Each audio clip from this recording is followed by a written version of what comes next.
서울에서 사실은 망고를 재배하기는 쉽지 않은데요. 서울이 오히려 남쪽에 있는 대전이나 이런 쪽보다가 온도가 1도, 2도 정도 높습니다. 이 도심 한가운데는 왜냐하면 많은 빌딩이 있고요. 그리고 빌딩에서 뿜어나오는 열이 있습니다. 이것을 열섬 효과라고 하는데요. 저희 집은 신라호텔 남산 바로 밑에 있습니다. 여기에 보다시피 아보가도로 물론도 뭐 여기에 대추야자 이런 열대 식물들이 꽤 많이 있습니다. 특히 이제 한라봉이나 천혜향 같은 것도 또는 커피, 아라비카나 로부스타 커피를 제가 3년, 5년을 심어봤는데요. 열매도 아주 잘 달립니다. 그리고 맛도 좋고요. 특히 천혜향 같은 경우는 굉장히 달고 향이 좋습니다. 한라봉도 신맛이 좀 덜하고요. 그래서 허허벌판인 남쪽 경상도 지역보다 오히려 도심 중심에서 열섬 효과 때문에 온도가 1, 2도 높고요. 그렇다고 해서 이 망고나 이 대추여자 같은 이 열대 식물을 야외에서 키울 수는 없습니다. 겨울에는 이제 실내에 옮겨서 최소한 평균 온도를 한 10도 이상 보온을 좀 해줘야 되고요. 특히 망고는 그 천혜향이나 또는 밀감보다도 온도가 재배 온도가 좀 더 높아야 됩니다. 이 품종은 대한민국에서 망고를 가장 많이 재배하는 품종은 주로 이제 어윈이라는 품종인데요. 미국에서 개발했습니다. 그리고 이 망고는 대체적으로 삽목을 하거나 또는 접목을 하게 되는데요. 우리나라에서는 100% 다 실생 망고에서 접목을 하고 있습니다. 근데 핑망고라고 이제 대만에서도 품종을 많이 도입해서 난쟁이 외성 품종을 많이 재배하고 있고요. 거의 다 남해안 또는 제주도에서 하우스 가온 재배를 하고 있습니다. 주로 지난번에 말씀드렸다시피 이 망고는 그 원산지가 인도입니다. 오래전부터 인도에서는 망고를 재배했고요. 주로 이제 페루에서 대한민국에 많이 이 망고를 수입하게 되는데, 그것은 이제 켄트라는 대형 품종, 그리고 케이트 또는 태국과 같은 데서 많이 재배하고 있는 토미, 모두 다 대형종이고, 그리고 인디카 타입입니다. 망고는 아시안 망고가 있고요. 주로 필리핀에서 7D나 또는 777이라는 그 망고의 건조 망고를 주로 많이 수입을 하는데요. 이것은 필리핀에서는 까라바오라는 토종 품종인데, 이것은 아시안 망고입니다.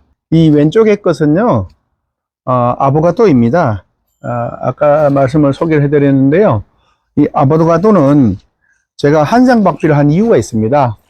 열대식물은 가급적이면 키를 낮춰야 됩니다.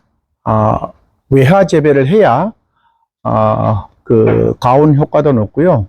그리고 키를 낮춰서 관리하기가 좋습니다.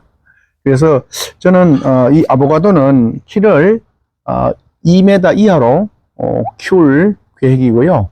그래서 한상박피를 통해서 TR율도 조절하고, 그리고 비료를 통해서 탄질비도 조정을 할 계획입니다. 그리고 다시 돌아가서 이 망고를 주로 한국에서 재배하기 위해서는 품종 선택이 굉장히 중요한데요. 키가 큰 대형종을 재배하기보다는 대체적으로 우리나라에서는 키가 작은 난쟁이 종류 외성 품종을 재배해야 됩니다. 특히 질소질이 아주 많으면 개화가 잘 오질 않습니다. 그리고 대체적으로 요것과 같은 그 왁스 납질 성분이 굉장히 윤기가 나는데요. 요 정도의 녹색 칼라 정도면은 질소가 가장 알맞습니다.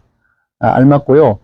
엽의 폭도, 엽폭도 이 정도면은 굉장히 양호하고요. 대체적으로 이렇게 처음 신초가 새순이 올라올 때는 아주 연두색 색깔을 띠고 있습니다.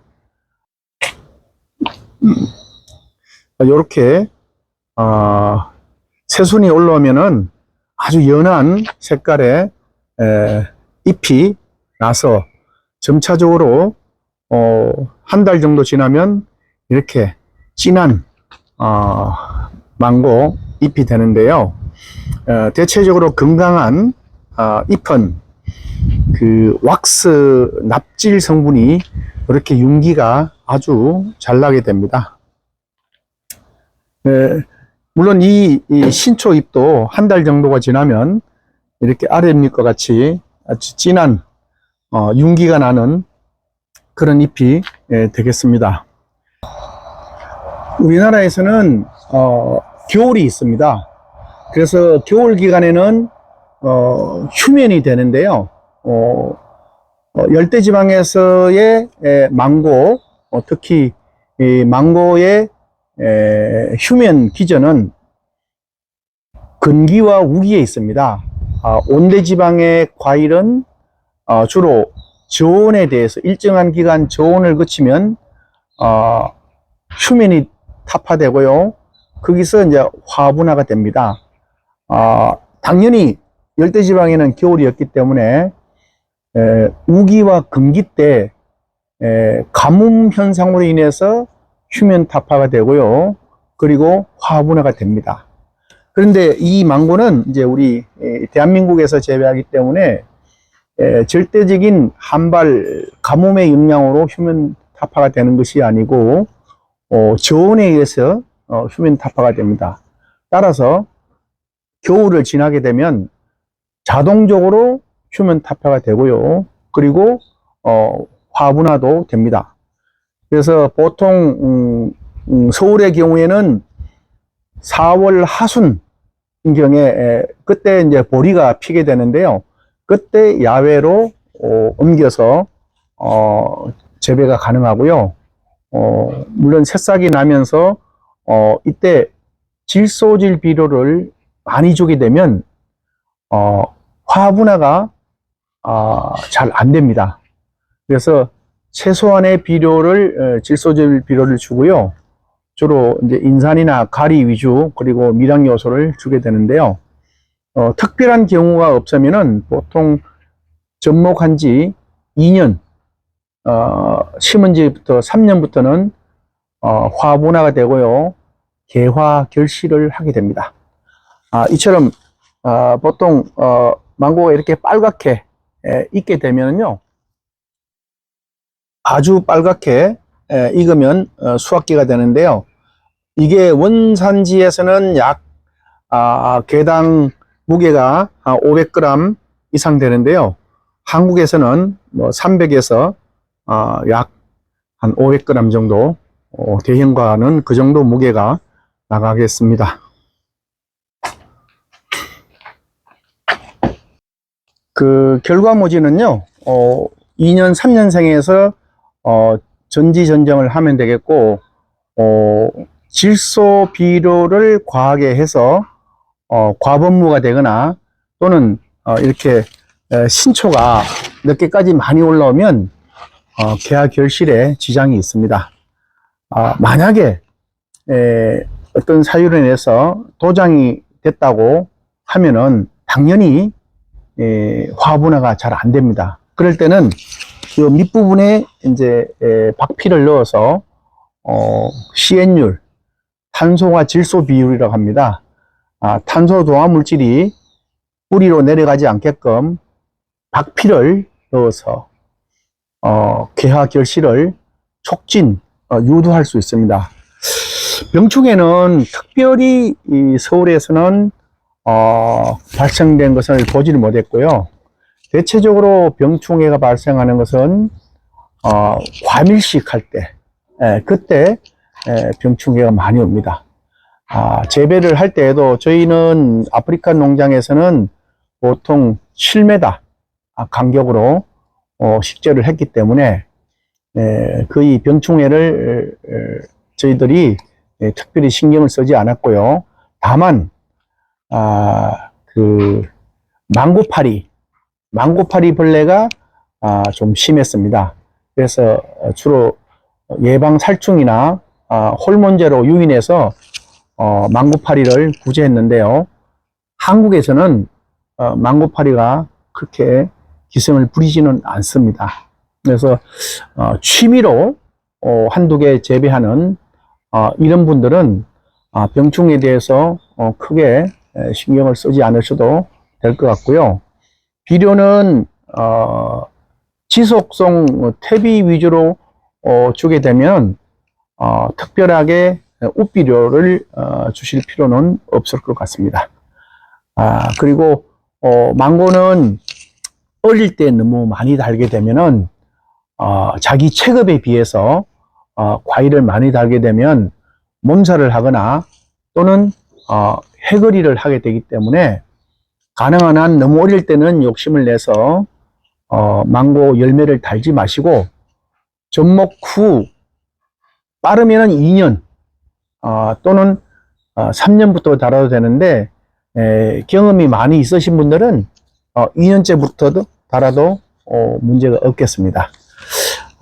그리고 이제 이 망고는 수직에 가까울수록 망고뿐 아니라 모든 과일이 그렇습니다.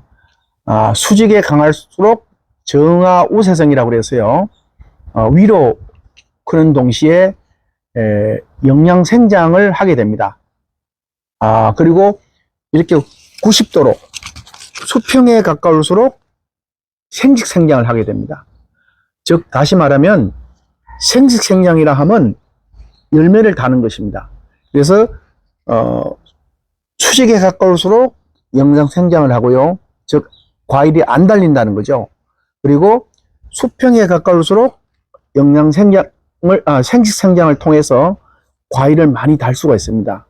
그래서 만약에 이렇게 망고가 열리지 않는다면 유인을 해서 수평에 가깝게 이렇게 유인을 해서 꽃을 강제로 피게 할 수가 있습니다.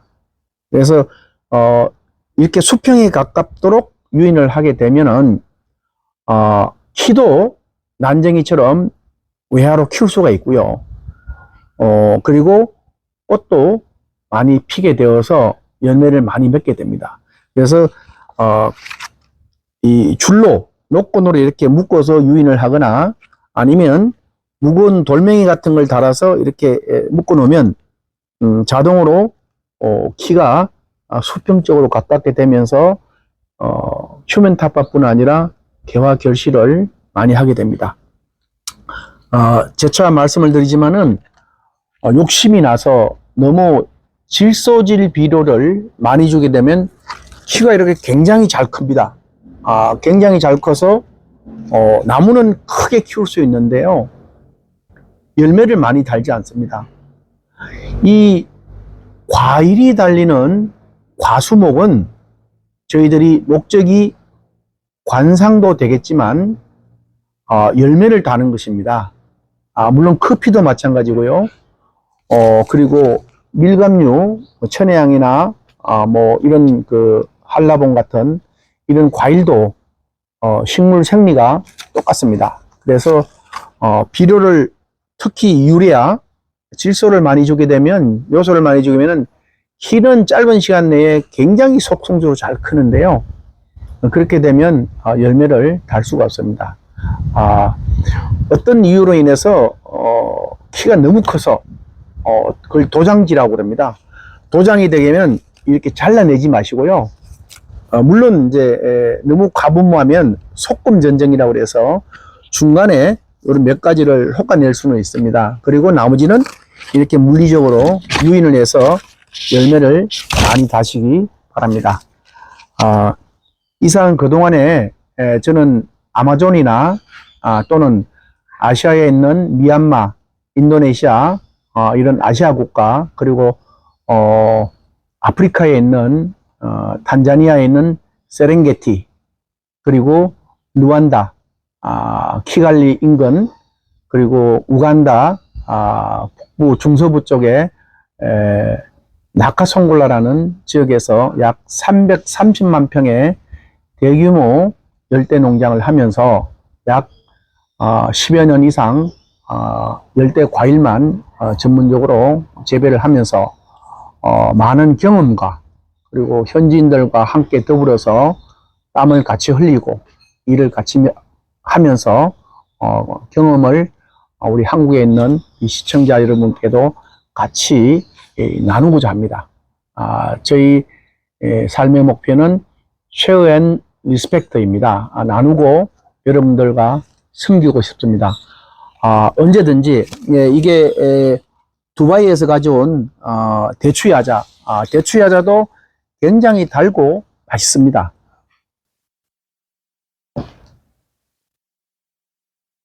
이 대추야자가 이제 심은 지부터 5년, 6년 정도 되면 개화, 결실하고 열매가 달리겠습니다.